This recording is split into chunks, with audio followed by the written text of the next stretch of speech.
उसे लिपिबद्ध कर दिया,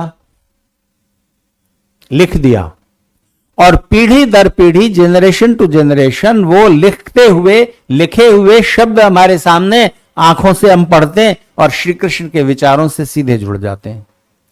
ऋषि दयानंद ने 2 पंडितों को अपने ग्रंथ लिखवाए, बोलकर लिखवाते थे, क्योंकि जब तक बोला उन्होंने एक वाक्य और पंडित लिख रहे हैं तब तक वो अगला वाक्य सोच लेंगे, तो इससे सरलता हो जाती है।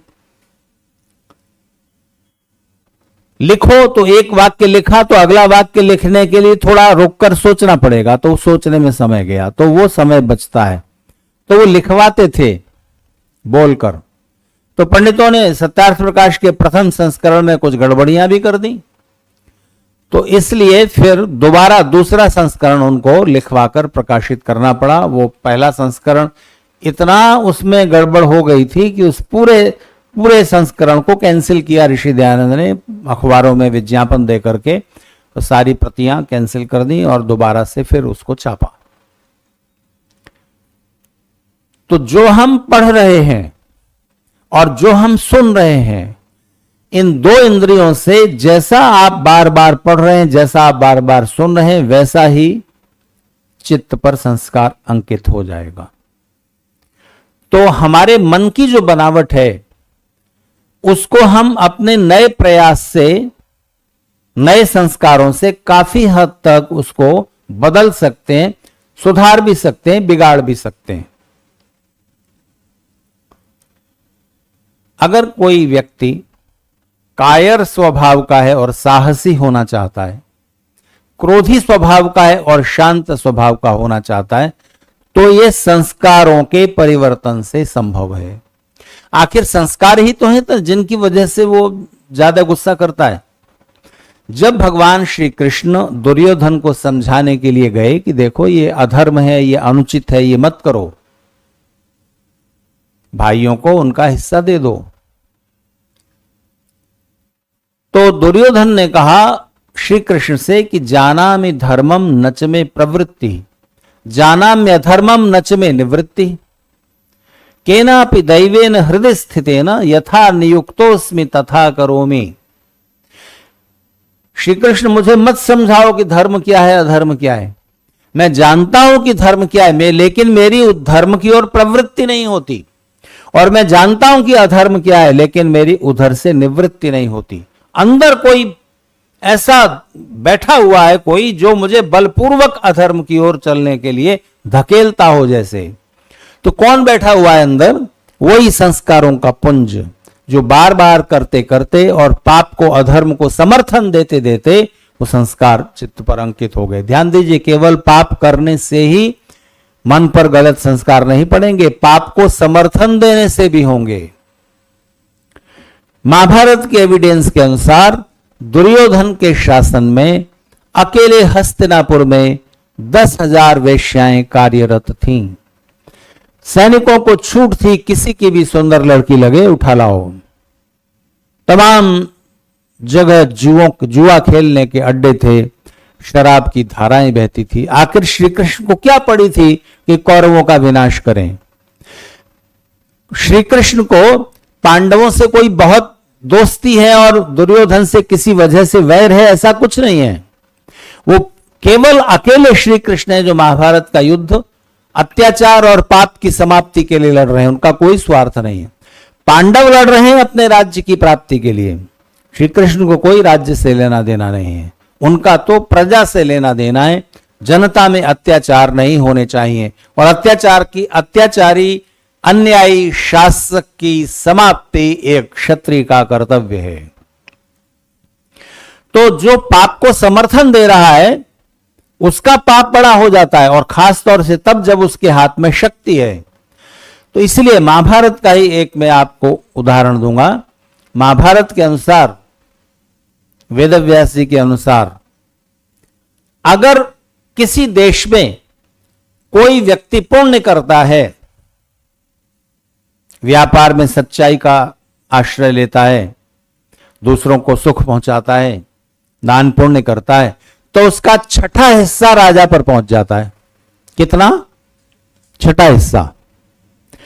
और अगर कोई अत्याचार हो रहा है, कहीं अन्याय हो रहा है, डाका, चोरी, लूट मार, कुछ भी अन्याय, रिश्वतखोरी, ये सब हो रहा है, तो उसका आधा हिस्सा, उसमें आधा या आधे से ज्यादा बड़ा हिस्सा राजा का है। क्योंकि पुण्य करने में व्यक्ति की निजता ज्यादा महत्वपूर्ण है।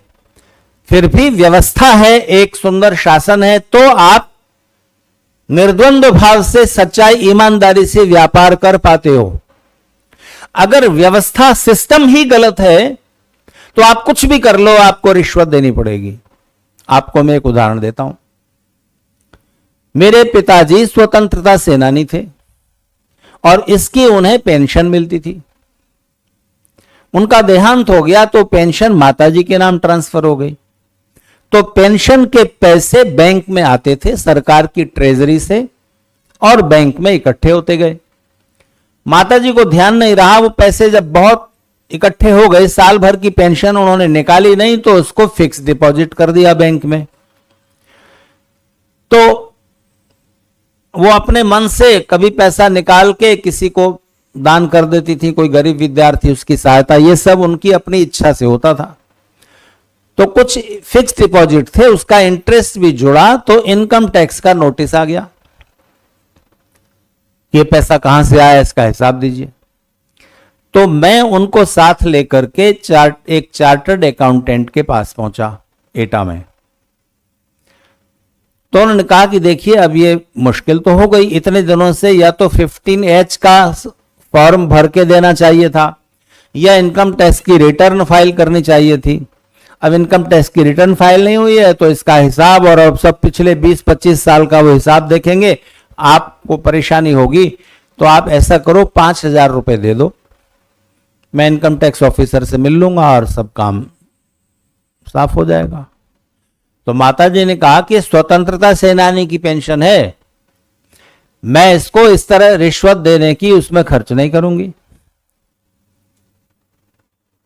तो वो चार्टर्ड अकाउंटेंट मुस्कुराए और उन्होंने कहा कि देखिए, ये जो आप कुर्ता पहने हुए हैं ना, उन्होंने उदाहरण दिया, मुझे कहा कि ये जो आप कुर्ता पहने हुए हैं, मैं इसमें इतनी कमियां निकालता रहूंगा कि आप सफाई देते देते परेशान हो जाओगे। नहीं, ये कुर्ता इस रंग का है तो इसका कॉलर ज्यादा चौड़ा है, इसमें सिलाई ऐसे धागे की नहीं, ऐसे होनी चाहिए थी, बटन इतने बड़े होने चाहिए थे। अब ये तो आप कितने भी इसमें दोष निकालते रहो तो उसका अंत नहीं आएगा और आप जवाब देते देते थक जाओगे। तो साधारण सी बात है, हिसाब किताब तो बहुत कॉम्प्लिकेटेड चीज है। एक एक रुपया का हिसाब वो मांगने लगे, आप नहीं दे पाओगे और फिर केस गाजियाबाद जाएगा, दिल्ली के पास शहर है गाजियाबाद, वहां तक आप जाओगे आओगे, फिर कोई सीए या कोई एडवोकेट लेके जाओगे, एक दिन पहले पहुंचोगे, सुबह 9 बजे का टाइम होगा, फिर आप होटल में ठहरोगे और ये केस चलता रहेगा 10 साल तक। तो उसका कितना खर्चा होगा? आपको जितनी पेंशन मिली है और मिल रही है उससे 10 गुना खर्च इसमें हो जाएगा। आपकी मर्जी है, 5,000 रुपए दो या इतना लाखों रुपए का खर्च करो। आप हो तो क्या करेंगे बताइए? आप इस परिस्थिति में, अब इस रिश्वत देने वाले पाप की जिम्मेदारी किसकी है? जहां आपको मजबूर कर दिया जाता है सिस्टम की ओर से, व्यवस्था की ओर से, वहां दोष उनका है। मैं आपको एक और सरल उदाहरण दूं। 2 प्रदेश हैं, राजस्थान और उत्तर प्रदेश, जिनकी सीमाएं लगी हुई हैं। तो उत्तर प्रदेश की जो गवर्नमेंट की बसें चलती हैं, यूपी रोडवेज की, उसमें चढ़कर कहीं भी जाने का, यात्रा करने का नियम यह है कि बस आई और आप उसमें घुस जाओ, टिकट बस के अंदर मिलेगा, कंडक्टर टिकट देगा। तो वहां क्या होता है, बस आई और आपको घुस जाना है। पहले घुस जाओगे, जल्दी घुस जाओगे तो सीट आपको मिलेगी, बाद में घुसे तो सीट नहीं मिलेगी। तो इस चक्कर में जैसे ही बस आती है, इतने भगदौड़ और छीन झपट होती है, मैं घुस जाऊं, मैं घुस जाऊं, और कई बार तो 4 आदमी एक साथ घुसने की कोशिश में होते हैं और कोई भी नहीं घुस पाता, कोई इधर से लटक रहा है, कोई इधर से लटक रहा है, उतरने वाले अभी उतर नहीं पा रहे, चढ़ने वाले चढ़ने को हैं। एक बिल्कुल अराजकता का दृश्य होता है और उस भीड़ भाड़ और छीन झपट में किसी की जेब कट जाती है, किसी महिला के साथ छेड़खानी हो जाती है, कोई बुजुर्ग आदमी बेचारे फिसल के गिर जाते हैं, हड्डी टूट जाती है, ऐसी दुर्घटनाएं होती रहती हैं। मुझे ये बताइए कि अगर आप यूपी गवर्नमेंट में, यूपी में यात्रा कर रहे हैं तो बस में चढ़ेंगे तो आप कहेंगे नहीं भाई मैं तो लाइन में लगूंगा, क्योंकि अच्छा सिस्टम तो यही है कि लाइन में लगें और जो पहले आया है वो आगे रहेगा, जो पहले आया है वो पहले चढ़ेगा, जो बाद में आया बाद में चढ़ेगा। लेकिन ये सिस्टम है ही नहीं, तो आपको छीन झपट में उस धक्का मुक्की में शामिल होना आपकी मजबूरी है कि नहीं? नहीं तो आप लाइन में खड़े रहो, बसें आती रहेंगी जाती रहेंगी, आप नहीं चढ़ पाओगे। तो धक्का मुक्की में शामिल होना आपकी मजबूरी है सिस्टम की वजह से। उसमें पाप का हिस्सा किसका है? सिस्टम का। जो व्यवस्थापक हैं, कंडक्टर कह सकता है नहीं भाई लाइन में चलो, लाइन में लगो। आप मुंबई जाइए और जो लोकल बसें चल रही हैं, अहमदाबाद का मुझे नहीं मालूम, लेकिन मुंबई का मुझे पता है कि लाइन लगती है, अपने आप लोग लाइन लगा लेते हैं, और जो भी लाइन तोड़कर उस बस में चढ़ने की कोशिश करता है, लाइन में लगे हुए सारे लोग उसका विरोध करते हैं। कैसे चढ़ रहा है? सब बोलेंगे उसको, तो उसको संकोच करके हट जाना पड़ेगा। सब लोग सम्मिलित विरोध करते हैं। तो वहां सिस्टम है लाइन में लगना। आप दिल्ली में जाओ डीटीसी की बस में, आपको सिटी बस में जाना है, लाइन कहीं नहीं है, छीना झपटी धक्का मुक्की चलती है। तो उस धक्का मुक्की में शामिल होना आपकी मजबूरी है, लेकिन आपका निजी जो पुरुषार्थ है वो इतना जरूर हो सकता है कि आप उस धक्का मुक्की में शामिल तो हो। लेकिन अगर आप देखते हैं कोई एक बुजुर्ग आदमी, कोई एक महिला, गोद में बच्चा है, चढ़ना चाह रहे हैं और आप पहले चढ़ पा रहे हो, आपका नंबर है, तो उसको थोड़ा जगह दे दी, ये आपका पुण्य हो गया। इसमें राजा का हिस्सा, सिस्टम का हिस्सा नहीं है। आपने जेब नहीं काटी, आपने किसी महिला के साथ बदतमीजी नहीं की, ये आपका अपना मनोबल था। इसका श्रेय, इसका क्रेडिट आपको है। धक्का मुक्की में शामिल होने की ये जो दुर्व्यवस्था है, इसकी जिम्मेदारी उनकी है जो व्यवस्थापक हैं। आप राजस्थान में जाएं तो राजस्थान में बस में चढ़ने का नियम यह है कि लाइन में लगिए, टिकट लीजिए, टिकट पर पीछे सीट नंबर मिलेगा, तो कोई धक्का मुक्की नहीं है, आराम से चढ़ जाओ, आपका सीट नंबर तो फिक्स है। कोई पहले चढ़ जाए तो चढ़ जाए, मैं तो अपनी सीट पर बैठूंगा ही, तो वहां धक्का मुक्की होती ही नहीं, सब सुव्यवस्था से आराम से चढ़ जाते हैं। तो व्यवस्था बनाना और व्यवस्था को न बनाना, यह राजा की, व्यवस्थापक की जिम्मेदारी है, इसलिए पाप में या पुण्य में उनका हिस्सा होता है। मान लीजिए अभी औरंगजेब का शासन होता, तो आप सत्संग कर रहे होते यार समाज में बैठ के, तो ये जो आप कर रहे हो, कम से कम इतना क्रेडिट आप राज्य व्यवस्था को दे सकते हैं। लेकिन जो बेईमानी, भ्रष्टाचार और ये सब चल रहा है, इसके पीछे हमारा सिस्टम दोषी है। अच्छा ये बताइए, मोदी जी ने बहुत लोगों को पकड़वाया, ईडी लगा दी, और इसके लिए विपक्ष ने उन पर आरोप भी लगाया कि जिससे चिढ़ते हैं, जिससे असहमत होते हैं, उसके पीछे ईडी भेज देते हैं। तो जो भ्रष्टाचार के विरुद्ध उन्होंने आंदोलन किया, सही किया कि गलत किया? लेकिन सिस्टम में जो बेसिक कमी है उसको बदलने की चेष्टा उन्होंने 10 वर्ष में नहीं की, ध्यान ही नहीं गया। देखिए भ्रष्टाचार का मूल कहां पर है। अगर आज मैं भी इलेक्शन लड़ूं, कितने करोड़ रुपए खर्च होंगे? तो मैं अपनी सारी जमा पूंजी करके और आप लोगों से दानवान मांग करके, जैसे स्वामी सुमेधानंद जी इलेक्शन लड़े, 2 बार जीत गए, अब हार गए, आर्य समाज के सन्यासी, सीकर राजस्थान से। तो एक सन्यासी आदमी है, वो तो चलो भाई दान मांग लिया, लेकिन एक इंडिविजुअल, एक सामान्य नागरिक अपना इकट्ठा किया हुआ पैसा 5 करोड़ खर्च करके इलेक्शन जीतेगा, तो जीत जाएगा, तो वो उस नुकसान की भरपाई कहां से करेगा? जो भी एमपी है, मेंबर ऑफ पार्लियामेंट चुना गया है, एमएलए चुना गया है, 5-10 करोड़ खर्च करके चुनाव जीता जाएगा, तो उस खर्च को पूरा तो वहीं से करेंगे ना, उसी व्यवस्था से। चल तेरा काम करा देता हूं, इतने रुपए दो, और जब तक पैसे नहीं लोगे काम होने नहीं दिया जाएगा। तो ये जो सिस्टम चल रहा है, इस चुनाव प्रणाली को बेसिकली बदलने की जरूरत है। वेद का लोकतंत्र नहीं है हमारे यहां, लोकतंत्र है कहां, जाति तंत्र है। क्यों हारे अभी बताओ? इतने विकास के काम करने के बाद भी कोई पार्टी हार गई। इससे पता चलता है कि जनता को विकास से मतलब नहीं है, देश से मतलब नहीं है। विदेशों में जो मान बढ़ाया उसके कोई उनको फर्क नहीं पड़ता। 370 हटा दी, कोई फर्क नहीं पड़ता। तुम्हारी अस्मिता का प्रतीक राम मंदिर बना दिया, कोई फर्क नहीं पड़ता। उत्तर प्रदेश में सीटें आधी से कम हो गई। तो जाति प्रमुख है। आदमी ये नहीं देखता, भारतीय खासतौर से हिंदू वोट देते हुए, कि ये व्यक्ति अच्छा है, ईमानदार है, सच्चा है, इसलिए इसको वोट दें। नहीं। और वो ये भी नहीं देखता कि ये पार्टी अच्छी है, इसकी नीतियां अच्छी हैं, इसलिए इसको वोट दें। नहीं, जाति को वोट देना है उसे, मेरी ज्ञाति का खड़ा हुआ है। तो ये भारतीय लोकतंत्र की बीमारी है। पैसा और जाति, इन दो को हटाइए और चुनाव प्रणाली से इसको समाप्त किया जा सकता है। उसमें बेसिक सुधार चुनाव आयोग के द्वारा प्रस्तुत किए गए सुधार किसी सरकार ने लागू नहीं किए। फिर ईडी वीडी की जरूरत ही नहीं पड़ेगी। आदमी जो भी पाप कर रहा है उसके लिए सिस्टम जिम्मेदार होता है। तो मैं आपसे कहना चाह रहा हूं कि जो भी आप पाप करते हैं उसमें कुछ हिस्सा तो वहां चला गया, लेकिन कुछ हमारा भी तो है। हम मिलकर क्यों नहीं दबाव बनाते? क्योंकि लोकतंत्र है तो हमें मिलकर दबाव बनाना चाहिए कि सिस्टम अच्छे हों, व्यवस्थाएं सुधरें। क्योंकि हमारे जीवन के जितने भी दुख हैं उनका एक बड़ा हिस्सा गलत व्यवस्था के कारण है, दुर्व्यवस्था के कारण है। बिना कारण हम दुख भोग रहे हैं।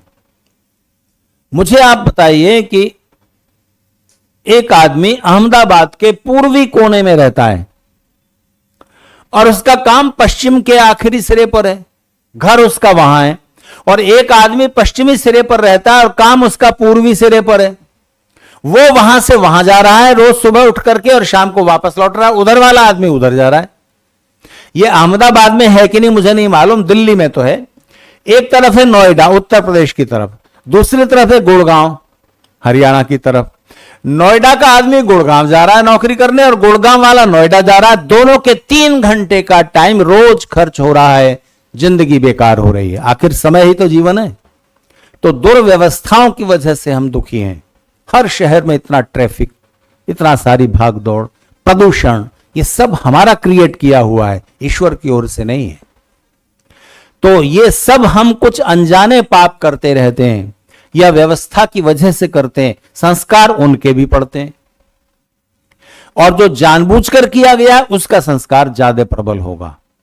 तो जैसे ही आप कुछ अच्छा काम करते हैं तो एक अच्छा संस्कार मन पर अंकित होता है, और जैसे ही आप किसी को दुख पहुंचाने की, पाप करने की चेष्टा करते हैं, चेष्टा करते ही संस्कार अंकित हो गया। इसलिए ध्यान दीजिए, हर अच्छे या बुरे काम के 3 फल होंगे। 3 कितने? 3 उदाहरण। एक अंधे आदमी को आपने सड़क पार करने में मदद की। मदद करते हुए आपको कुछ तृप्ति, उल्लास, अच्छा लगा कि नहीं? अंदर अंदर ये जो फल है इस अच्छे काम का पहला फल है। दूसरा, उस व्यक्ति को हमने सड़क पार कराई और उस प्रसन्नता को, उस प्रफुल्लता को, उस आनंद को अंदर अंदर महसूस किया, तो अच्छे काम करने से ये अच्छा लगता है, ये संस्कार मन में अंकित हुआ। तीसरा फल होगा, जितनी मात्रा में हमने किसी को सुख पहुंचाने की कोशिश की उतनी मात्रा में कभी ईश्वर की व्यवस्था से हमें उसका सुपरिणाम, सुफल मिल जाएगा। ठीक इसी तरह किसी आदमी को आपने धक्का देने की कोशिश की, गड्ढे में धकेलने की कोशिश की, किसी को दुख पहुंचाने की कोशिश करते ही मन में अंदर अंदर एक शंका, लज्जा, भय, झिझक, बेचैनी, अकुलाहट जन्म लेती है, और उसका ये दुष्प्रभाव या बुरा फल तुरंत मिल गया, जो अंदर अंदर एक बेचैनी महसूस हुई है। दूसरा फल है कि जो बुरा काम करने का बुरा संस्कार मन पर अंकित हुआ है, उसकी वजह से फिर बुरा काम करेगा, फिर दोबारा और संस्कार मजबूत हो गया, फिर तीसरी बार बुरा काम करेगा। तो बुरे काम की चेन चलती जाएगी, और बुरे काम का परिणाम दुख है तो दुख की लंबी श्रृंखला बनती चली जाएगी। कुसंस्कार का परिणाम कितना बुरा हुआ कि जब एक बार बुरा किया तो उस एक फल तो तुरंत बेचैनी अकुलाहट के रूप में मिला, फिर उसका संस्कार जो मन पर पड़ा उसकी वजह से वो बार बार बुरा काम करेगा, और फिर उसके कारण जो दुख भोगना पड़ेगा। तो ये श्रृंखला कितनी लंबी हो सकती है? अनंत। कभी आपने बच्चों का खेल देखा होगा या बचपन में खेला होगा, एक ईंट ऐसे खड़ी कर दी, उसके साथ में दूसरी ईंट ऐसे खड़ी कर दी, उसके पीछे ऐसी तीसरी, और फिर वो 100 ईंटें ऐसी लगी हुई हैं लंबाई में, और जो शुरू की एक ईंट है उसको जरा सा धक्का दिया तो क्या होता है? दूसरी गिरती है, दूसरे के प्रभाव टच होने से तीसरी गिरती है, ऐसे पूरी सारी ईंटें गिरती हैं। बच्चे वो देख के खुश होते हैं। लेकिन ठीक यही बात सुख दुख के साथ है, पाप और पुण्य के साथ है। पुण्य का संस्कार मन पर पड़ा, उसके प्रभाव से व्यक्ति फिर पुण्य करेगा, फिर उसके प्रभाव से और पुण्य करेगा, उसके प्रभाव से और पुण्य करेगा, और सुख की पुण्यों की लंबी श्रृंखला चलती चली जाएगी। और पाप करेगा तो एक पाप किया, फिर दूसरा किया, उसके प्रभाव से तीसरा किया, चौथा किया, तो ये कहां तक जाएगा? सिलसिला कहां तक जा सकता है? अनंत। फिर उसको बीच में ब्रेक मिलना बड़ा मुश्किल है। फिर कोई सत्संग मिल जाए, कोई सन्यासी मिल जाए, कोई पुस्तक मिल जाए, जीवन बदल जाए, ऐसा भी पुण्यों की वजह से होगा। तो आपने सुना होगा पंडित लेखराम जी या गणपति शास्त्री, इनमें से किसी एक विद्वान के जीवन की घटना है। आर्य समाज में सत्संग हो रहा था और वो भाषण दे रहे थे, और उन्होंने भाषण देते देते ये कहा, अवश्य में भोक्तव्यम कृतम कर्म शुभाशुभम। जो भी कर्म किया है, अच्छा या बुरा, उसका फल भोगना पड़ेगा, उससे बच नहीं सकते हो। और इस पर उन्होंने बड़े विस्तार से समझाया उदाहरणों के साथ। भीड़ में बैठा हुआ था एक डाकू, मुगला डाकू नाम से वो प्रसिद्ध था। अब उसको पहचानते तो नहीं थे लोग, वो तो भीड़ में एक सामान्य श्रोता की तरह बैठा हुआ है। वो तो रात के अंधेरे में आता है, डाका मार के चला जाता है। उसने जब ये बात सुनी, सब लोग तो विदा लेकर चले गए, ये बाद में मिलने के लिए आया और कहा कि पंडित जी, मैं मुगला डाकू हूं। नाम पंडित जी ने भी सुन रखा था। अच्छा, बोले बताओ क्या चाहते हो? लूटना चाहते हो तो ये लो, क्या है मेरे पास, ले जाओ। उसने कहा नहीं जी, लूटना नहीं है, बस मैं जानना चाहता हूं क्या ये बात सच है कि कर्म का फल भोगना ही पड़ेगा? हाँ, निश्चित भोगना पड़ेगा, बच नहीं सकते। कोई उपाय नहीं है कि किए हुए कर्मों को हम ना किया हुआ कर दें, उनका फल भोगने से बच जाए? तो पंडित जी ने कहा नहीं, कोई तरीका नहीं, फल तो भोगना पड़ेगा। बस वो क्षण था कि जीवन का कांटा बदल गया, धारा बदल गई। तो ऐसा क्यों हुआ? उसके जो और बाकी डाकू साथी थे, उन्होंने तो नहीं बदला, उनके जीवन में तो परिवर्तन नहीं आया, इसके में आया। तो इसके में आया, इसके पीछे ये आप बाई चांस कहेंगे कि वो अचानक आके बैठ गए तो संयोग है, नहीं। उसके पीछे भी कुछ पुण्य कारण है, और संस्कार भी मन में थे कि पंडित जी की बात चुभ गई, लग गई। अमीचंद शराब पीते थे, वेश्याओं के यहां जाते थे, बहुत सारे उल्टे सीधे काम करते रहते थे, गाते अच्छा थे और भजन अच्छे लिखते थे। ऋषि दयानंद की सभा में आते गए और भजन गाते थे रोज। लोगों ने बताया ऋषि को कि आदमी इतना सुंदर भजन गाता है, इतने सुंदर भजन लिखता है, लेकिन आचरण में ऐसा है। तो ऋषि दयानंद ने एक दिन एकांत में कह दिया, अमीचंद हो तो हीरा, लेकिन कीचड़ में पड़े हुए हो। अरे, एक वाक्य ने जीवन बदल दिया। तो ये ऐसा नहीं होगा कि सब पापियों को आप कहो कि हो तो हीरा, कीड़े में कीचड़ में पड़े हुए और सबका जीवन बदल जा, नहीं। कभी कुछ होता है कि क्लिक कर जाती है बात, और वो पिछले जो दबे हुए संस्कार हैं, अच्छे संस्कार, वो उद्बुद्ध हो गए, जाग गए। तो अकारण कुछ भी नहीं है, कारण पीछे हमारा कर्मों की श्रृंखला रही होती है। तब हम अचानक ऐसा कुछ हो गया, उसको हम संयोग या बाई चांस कह देते। नहीं, बाई चांस कुछ नहीं। तो समझने की बात यह है कि हमारे मन की जो दशा और दिशा है, जैसा हम पढ़ेंगे, जैसा सुनेंगे, वैसा हम काफी हद तक बदल सकते हैं। तो देखिए, हमारा व्यक्तित्व दो हिस्सों में बंटा हुआ है, एक एक्सटर्नल, एक इंटरनल। बाहरी व्यक्तित्व और अंदरूनी व्यक्तित्व। बाहरी व्यक्तित्व हमारा शरीर, जो हम चेहरा मोहरा, अपनी बॉडी इतनी लंबी है, इतना मोटा है हम, और ये शक्ल सूरत, ये आप शीशे में देख लेते हो, ये बाहरी व्यक्तित्व है। दूसरा है अंदरूनी व्यक्तित्व, आपके अंतःकरण चतुष्टय, मन बुद्धि चित्त अहंकार, ये अंदरूनी व्यक्तित्व है। तो बाहर का व्यक्तित्व बदलने में आप केवल 10% ज्यादा से ज्यादा सफल हो सकते हो। आपके डीएनए से जो फिक्स हो गया कि आपकी लंबाई 5 feet, 5.5 feet, 5 feet 11 inch, 6 feet 6 feet 1 inch होनी है, तो उतनी होगी। आप कोशिश करके, बहुत कोशिश करके, दूध घी वगैरह अच्छे कैल्शियम वाले और अच्छे पदार्थ खा करके और रोज व्यायाम करके, ताड़ासन वगैरह करके ज्यादा से ज्यादा 1 इंच 2 इंच का फर्क ला सकते हो। वो भी 18-20 साल की उम्र से पहले शुरू हो जाए तो ठीक है। आप अपने चेहरे को सुंदर बनाने के लिए क्रीम लगा लो, पाउडर लगा लो, भाई हेयर स्टाइल अच्छा कर लो, ऐसा वैसा जो कुछ भी कर लो, उससे आप अपने शरीर की सुंदरता कितना बढ़ा सकते हैं? 10%। ज्यादा चेंज नहीं ला सकते। लेकिन आपके मन की जो सुंदरता है, बुद्धि की जो सुंदरता है, वो कितना बढ़ा सकते हैं? उसकी सीमा नहीं है। इसलिए मैं आपसे कह रहा था कि आप अपने मन को अच्छा या बुरा जैसा बनाना चाहें, वैसे संस्कार अंकित हो जाएंगे। तरीके हैं 2-3। एक, अच्छे लोगों की, बड़े लोगों की, महान लोगों की, महापुरुषों की संगति में बैठना। दूसरा, अच्छे बड़े विचारवान लेखकों का साहित्य, कहानी, उपन्यास या दूसरा धार्मिक दार्शनिक साहित्य पढ़ना। तीसरे, आर्य समाज का सत्संग। चौथे, प्रतिदिन अग्निहोत्र को समझ बूझ कर करना। ध्यान दीजिए, समझ बूझ कर करना।